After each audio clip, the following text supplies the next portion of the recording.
Hello friends, फिर से बहुत बहुत स्वागत है आप सभी का हमारे इस यूट्यूब चैनल मेजर टारगेट पर। तो फ्रेंड्स, अगर आप भी क्लास 10 के स्टूडेंट है और आप इस बार मैट्रिक और परीक्षा देने वाले हैं तो हम आप लोग को सामाजिक विज्ञान के 20 काफ़ी महत्वपूर्ण ऑब्जर्विव क्वेश्चन को देंगे। और ये 20 ऑब्जर्विव प्रश्न जो है ना आपकी मैट्रिक बोर्ड परीक्षा में बार बार पूछे जाते हैं और आप लोग को जो है ना 20 में से 20 सही करके दिखाना है। तो दोस्तों, इस वीडियो को संपूर्ण शुरू से लेकर आखिरी तक देखने के बाद जो है ना आप लोग कमेंट करके बताइएगा कि ये 20 प्रश्न में से आप लोग का कितना सही हुआ। फ्रेंड्स, फटाफट से वीडियो को लाइक कर दीजिएगा और चैनल पर नए हैं ना तो प्लीज चैनल को सब्सक्राइब करके बेल आइकन को प्रेस करके ऑल पर जरूर सिलेक्ट कर लीजिएगा। तो दोस्तों, आइए शुरू कर देते हैं आज के पहले नंबर प्रश्न से।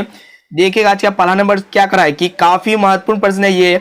देखिए कि रक्त एवं लोह की नीति का अवलंबन किसने किया था। तो दोस्तों, ये प्रश्न बहुत इंपॉर्टेंट है। ऑप्शन ए में आपका दिया हुआ मेजिनी, बी में दिया हुआ हिटलर, ऑप्शन सी है बिस्मार्क और ऑप्शन डी में आपका दिया हुआ विलियम प्रथम। तो दोस्तों, रक्त एवं लोह की नीति का अवलंबन जो है ना किसने किया था। तो दोस्तों, एक एक प्रश्न का आंसर जो है ना आप लोग कमेंट करके जरूर बताइएगा। तो दोस्तों, ये रक्त एवं लोह की नीति का अवलंबन जो है ना बिस्मार्क ने किए थे, यानी कि यहाँ पे हमारा ऑप्शन नंबर सी जो है ना बिल्कुल सही उत्तर हो जाएगा। और वीडियो को संपूर्ण शुरू से लेकर आखिरी तक जरूर देखिएगा।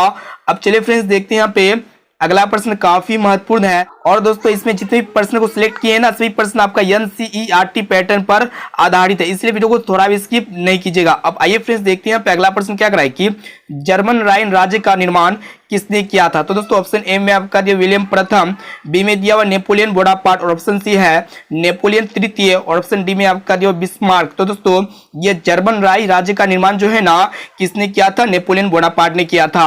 यहाँ पे हमारा ऑप्शन नंबर बी जो है ना बिल्कुल सही उत्तर हो जाएगा। और दोस्तों, टेस्ट को पूरा जरूर दीजिएगा और आप लोग हमें कमेंट करके जरूर बताइएगा। अब आइए फ्रेंड्स, देखते हैं यहाँ पे तीसरा नंबर प्रश्न।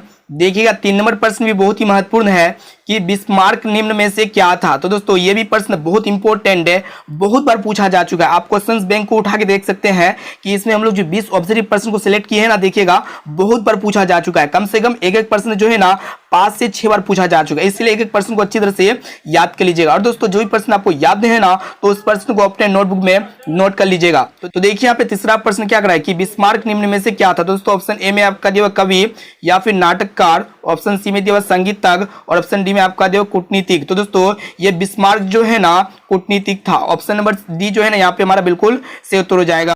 अब आइए फ्रेंड्स, देखते हैं यहाँ पे 4 नंबर प्रश्न। ये भी प्रश्न बहुत इंपॉर्टेंट है। देखिएगा क्या करा है कि गैरीबाल्टी पेशे से क्या था। तो दोस्तों, गैरीबाल्टी पेशे से क्या था। ऑप्शन ए में आपका दिया सिपाही, बी में किसान और ऑप्शन सी है जमींदार और ऑप्शन डी में आपका दिया नाविक। तो दोस्तों, आप लोग बताइए कि गैरीबाल्टी पेशे से क्या था, यानी कि गैरीबाल्टी का पेशा क्या था। तो दोस्तों, ये गैरीबाल्टी जो है ना पेशे से नाविक था। यहाँ पे हमारा ऑप्शन नंबर डी जो है ना बिल्कुल सही उत्तर हो जाएगा। और दोस्तों, एक एक प्रश्न का आंसर जो है ना आप लोग कमेंट करके जरूर बताइएगा।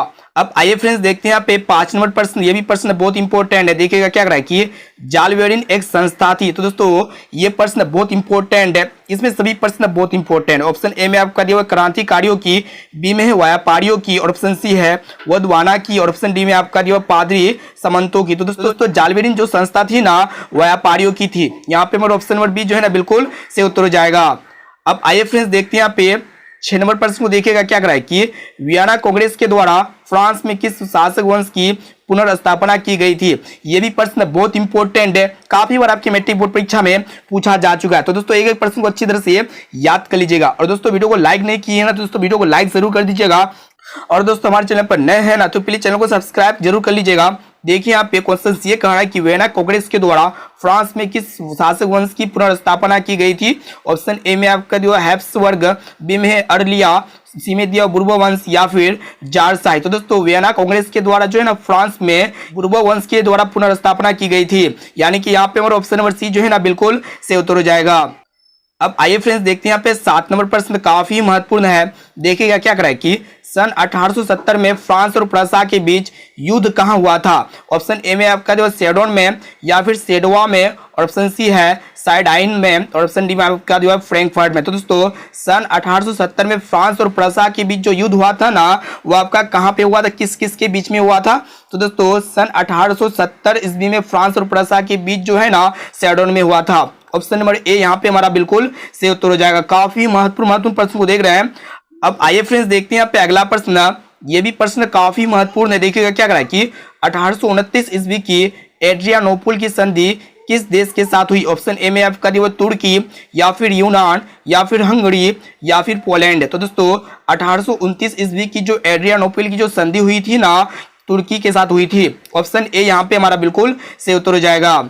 अब आइए फ्रेंड्स देखते हैं यहाँ पे अगला प्रश्न, काफी महत्वपूर्ण प्रश्न देख रहे हैं। प्लीज वीडियो को संपूर्ण शुरू से लेकर आखिर तक जरूर देखिएगा। और ये जो 20 प्रश्न है ना, आपकी मैट्रिक बोर्ड परीक्षा के लिए बहुत इंपॉर्टेंट है, काफी महत्वपूर्ण है। देखिएगा क्या करा है कि यूरोप वासियों के लिए किस देश का साहित्य एवं ज्ञान विज्ञान प्रेरणा स्रोत रहा है? तो दोस्तों ऑप्शन ए में आपका जो जर्मनी, या फिर यूनान, या फिर तुर्की, या फिर इंग्लैंड। तो दोस्तों यूरोप वासियों के लिए जो है ना, यूनान देश का साहित्य एवं ज्ञान विज्ञान प्रेरणा स्रोत रहा है। यहाँ पे हमारा ऑप्शन नंबर बी जो है ना बिल्कुल सही उत्तर हो जाएगा, यूनान। काफी महत्वपूर्ण प्रश्न है।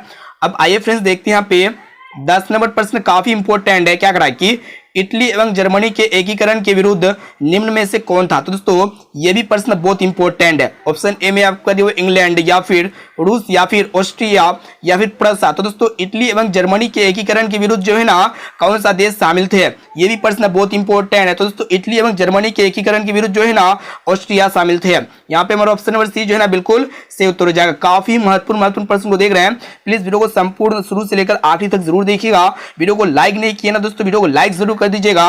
और चैनल पर नए हैं ना तो प्लीज चैनल को सब्सक्राइब जरूर कर लीजिएगा। और टेस्ट को पूरा देने के बाद आप लोग कमेंट करके बताइएगा कि 20 प्रश्न में से आप लोग कितना प्रश्न सही कर पाए। अब आइए फ्रेंड्स देखते हैं यहाँ पे अगला प्रश्न, काफी महत्वपूर्ण है। देखिएगा क्या करा है कि फ्रैंकफर्ट की संधि कब हुई? तो दोस्तों बताइए यहाँ पे कि फ्रैंकफर्ट की जो संधि हुई थी ना, कब हुई थी? ऑप्शन ए है 1864 में, या फिर 1866 में, या फिर 1870 में, या फिर 1871 में। तो दोस्तों फ्रैंकफर्ट की जो संधि हुई थी ना, 1871 ईस्वी में हुई थी। ऑप्शन डी यहाँ पे हमारा बिल्कुल सही उत्तर हो जाएगा। अब आइए फ्रेंड्स देखते हैं यहाँ पे अगला प्रश्न, काफी महत्वपूर्ण है। देखिएगा क्या करा है कि मेजिनी का संबंध किस संगठन से था? तो दोस्तों ऑप्शन ए में आपका दिया हुआ लाल सेना, बी में कार्बोनरी, और ऑप्शन सी है फिलिक हिटारिया, और ऑप्शन डी है डाइट। तो दोस्तों ये मेजिनी का जो संबंध था ना, कार्बोनरी संगठन से था। ऑप्शन नंबर बी यहाँ पे हमारा बिल्कुल सही उत्तर हो जाएगा। और दोस्तों ये प्रश्न आपके मैट्रिक बोर्ड परीक्षा के लिए बहुत इंपॉर्टेंट है, काफी बार पूछा जा चुका है, इसको अच्छी तरह से याद कर लीजिएगा। अब आइए फ्रेंड्स देखते हैं यहाँ पे अगला प्रश्न, काफी महत्वपूर्ण है। देखिएगा क्या करा है कि काउंट काबुर को विक्टर एमेनुअल ने किस पद पर नियुक्त किया? तो दोस्तों बताइए यहाँ पे कि काउंट काबुर को विक्टर एमेनुअल ने किस पद पर नियुक्त किया था? ऑप्शन ए में आपका दिया सेनापति, या फिर फ्रांस में राजदूत, या फिर प्रधानमंत्री, या फिर गृह मंत्री।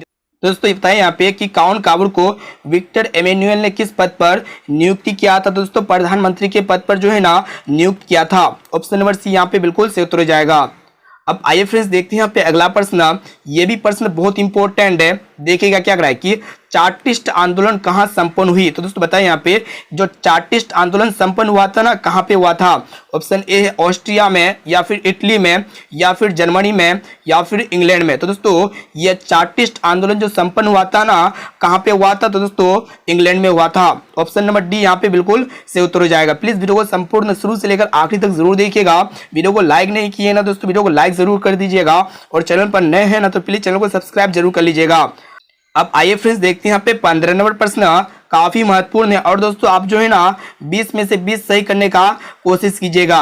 तो देखिए यहाँ पे 15 नंबर प्रश्न क्या करा है कि जालवे राइन राज्य की स्थापना किस राज्य ने की? तो दोस्तों यहाँ पे आप लोग बतलाए ना कि जालवे राइन की स्थापना किस राज्य ने की? ऑप्शन ए है प्रसा, या फिर ऑस्ट्रिया, या फिर सार्डिनिया, या फिर फ्रांस। तो दोस्तों ये जालवे राइन की स्थापना जो किए थे ना, प्रसा ने किए थे। ऑप्शन नंबर ए जो है ना बिल्कुल सही उत्तर हो जाएगा। बहुत ही महत्वपूर्ण प्रश्न है। अब चलिए फ्रेंड्स देखते हैं यहाँ पे अगला प्रश्न, ये भी प्रश्न बहुत इंपॉर्टेंट है। देखिएगा क्या करा है कि हंगरी की भाषा क्या थी? तो दोस्तों ऑप्शन ए में आपका दिया हुआ इतालवी, बी में मैगियार, और ऑप्शन सी है पोलिश, और ऑप्शन डी है फ्रेंच। तो दोस्तों ये हंगरी की जो भाषा थी ना, मैगियार थी। ऑप्शन नंबर बी जो है ना बिल्कुल सही उत्तर हो जाएगा। और ये भी प्रश्न आपकी मैट्रिक बोर्ड परीक्षा के लिए बहुत इंपॉर्टेंट है। इसमें सभी प्रश्न काफी महत्वपूर्ण है, और सभी प्रश्न आपकी मैट्रिक बोर्ड परीक्षा में काफी बार पूछा जा चुका है। अब आइए फ्रेंड्स देखते हैं यहाँ पे 17 नंबर प्रश्न क्या करा है कि मारी आन किस देश के राष्ट्रवाद की प्रतीक थी? तो दोस्तों बतलाना यहाँ पे कि मारी आन किस देश के राष्ट्रवाद की प्रतीक थी? ऑप्शन ए में आपका दिया फ्रांस, या फिर रूस, या फिर इटली, या फिर जर्मनी। तो दोस्तों बताइए यहाँ पे कि मारी आन जो है ना किस देश के राष्ट्रवाद की प्रतीक थी? तो दोस्तों मारी आन जो है ना ये फ्रांस देश के राष्ट्रवाद की प्रतीक थी। यानी कि यहाँ पे हमारा ऑप्शन नंबर ए जो है ना बिल्कुल सही उत्तर हो जाएगा। अब चलिए फ्रेंड्स देखते हैं यहाँ पे अगला प्रश्न। देखिएगा क्या करा है कि यूरोप वासियों के लिए किस देश का साहित्य एवं ज्ञान विज्ञान प्रेरणा स्रोत रहा है। तो दोस्तों ये प्रश्न जो है ना हम आप लोग को पहले ही करा दिए थे, ये प्रश्न जो है ना गलती से इस पीडीएफ में टाइप हो गया है, तो इसका जवाब जो है ना क्या होगा आप लोग कमेंट करके जरूर बताइएगा। अब आइए फ्रेंड्स देखते हैं यहाँ पे अगला प्रश्न, ये भी प्रश्न बहुत इंपॉर्टेंट है। देखिएगा क्या कह रहा है कि इटली एवं जर्मनी वर्तमान में किस महादेश के अंतर्गत आते हैं। ये भी प्रश्न बहुत इंपॉर्टेंट है, काफी और आपकी मैट्रिक बोर्ड परीक्षा में पूछा जा चुका है। तो दोस्तों यहाँ पे आप लोगों को बतलाना है कि इटली एवं जर्मनी वर्तमान में किस महादेश के अंतर्गत आते हैं। ऑप्शन ए है उत्तरी अमेरिका, बी में दक्षिणी अमेरिका, ऑप्शन सी है यूरोप या फिर पश्चिमी एशिया। तो दोस्तों इटली एवं जर्मनी जो है ना वर्तमान में यूरोप महादेश के अंतर्गत आते हैं, यानी कि यहाँ पे हमारा ऑप्शन नंबर सी जो है ना बिल्कुल से उत्तर हो जाएगा। अब चलिए फ्रेंड्स देखते हैं यहाँ पे आज का टेस्ट का लास्ट और अंतिम प्रश्न, काफी महत्वपूर्ण है। देखिएगा क्या कह रहा है कि किस युद्ध के बाद जर्मनी का एकीकरण पूरा हुआ। तो दोस्तों बताइए यहाँ पे कि किस युद्ध के बाद जर्मनी का एकीकरण पूरा हुआ। ऑप्शन ए है क्रीमिया का युद्ध, बी में है सेडो के युद्ध, और ऑप्शन सी है प्रसा डेनमार्क का युद्ध या फिर सेडोन का युद्ध। तो दोस्तों ये जो है ना आप लोग को बदलाना है कि किस युद्ध के बाद जर्मनी का एकीकरण पूरा। तो दोस्तों सिडोन के युद्ध के बाद जो है ना जर्मनी का एकीकरण पूरा हुआ। यहाँ पे हमारा ऑप्शन नंबर डी जो है ना बिल्कुल से उत्तर हो जाएगा। तो दोस्तों यहाँ पे हम लोग total 20 most important observe question को देखिए, और ये ऑब्जर्व प्रश्न जो है ना आपकी मैट्रिक बोर्ड परीक्षा के लिए बहुत इंपॉर्टेंट है, काफी महत्वपूर्ण है। और तो आप लोग कमेंट करके ये बताइएगा कि ये 20% में से आप लोग जो है ना कितने परसेंट का सही उत्तर और सटीक उत्तर दे पाए। अब आइए फ्रेंड्स देखते हैं यहाँ पे आज का होमवर्क प्रश्न जो आपके लिए लिया गया है। देखिएगा क्या करा है कि इतिहास का पिता किसे कहा जाता है। दोस्तों इतिहास का पिता किसे कहा जाता है। ऑप्शन ए है न्यूटन, या फिर हेरोडोटस, या फिर लुई पास्चर, और डी में है इनमें से कोई नहीं। तो दोस्तों इसका जवाब जो है ना आप लोग को कमेंट बॉक्स में बताना है, और होमवर्क प्रश्न के साथ ये भी बताइएगा कि ये 20% में से आप लोग जो है ना कितने परसेंट का सही उत्तर दे पाए। तो दोस्तों वीडियो को लाइक नहीं किए ना दोस्तों, वीडियो को लाइक जरूर कर दीजिएगा, और चैनल पर नए हैं ना तो प्लीज चैनल को सब्सक्राइब जरूर कर लीजिएगा, बेल आइकन को प्रेस जरूर कर लीजिएगा, जब भी लाइव क्लास हो ना तो आपको नोटिफिकेशन पहुंच जाए, और नोटिफिकेशन के द्वारा जो है ना आप लाइव क्लास कर सकते हैं और आप बोर्ड परीक्षा में 480 प्लस मार्क्स ला सकते हैं। तो दोस्तों फिर मिलते हैं जल्दी अगले वीडियो।